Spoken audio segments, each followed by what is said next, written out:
In today's video, I'm going to teach you how to create a realistic rock mountain in Cinema 4D. We'll build it with a procedural approach using a displacer and noise for organic shapes, and I'll also show you a low poly option with Voronoi fracture.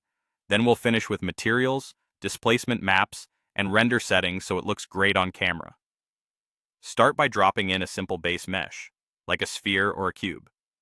Before you sculpt it, make sure it has enough geometry to hold detail. Increase the segments on the object so the deformation can create convincing ridges and creases.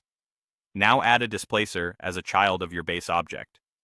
In the Displacer Shading tab, choose Noise and adjust the global scale and height. Larger scales define big, mountain-sized forms. Smaller scales add rugged surface variation.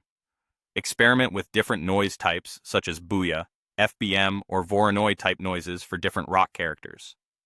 If the shape looks too blobby, reduce the height, or use the noise's low and high clip to tighten contrast. You can also use a fall-off on the displacer to keep the base flatter and push peaks upward. For extra richness, layer a second noise in a layer shader or stack another displacer. Use one for broad silhouettes and another with a tighter scale for micro detail. This keeps it procedural and non-destructive, so you can tweak without starting over.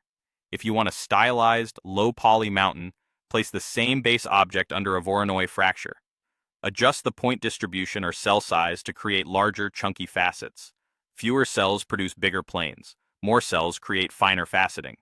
Turn off any smoothing on the object so the facets stay crisp, and scale the object to emphasize a dramatic peak. Next, create a rock material. In the color channel, add subtle noise or a gradient to break up uniform tones. In reflectance, keep it mostly matte with a low-level rough reflection to catch highlights. For depth, use the bump or normal channel for fine scratches and enable displacement for larger cracks.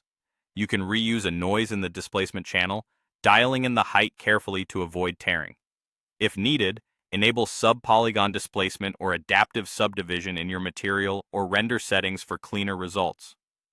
Finally, set up your render. Enable ambient occlusion to deepen creases and contact shadows, and consider global illumination or a high-quality light setup for realistic bounce. A simple skylight with a high dynamic range texture can add natural lighting and reflections. Render a test, tweak your noises and material values, and iterate until the silhouette and surface feel convincingly rocky. Save versions as you go so you can explore both realistic and low-poly looks with ease.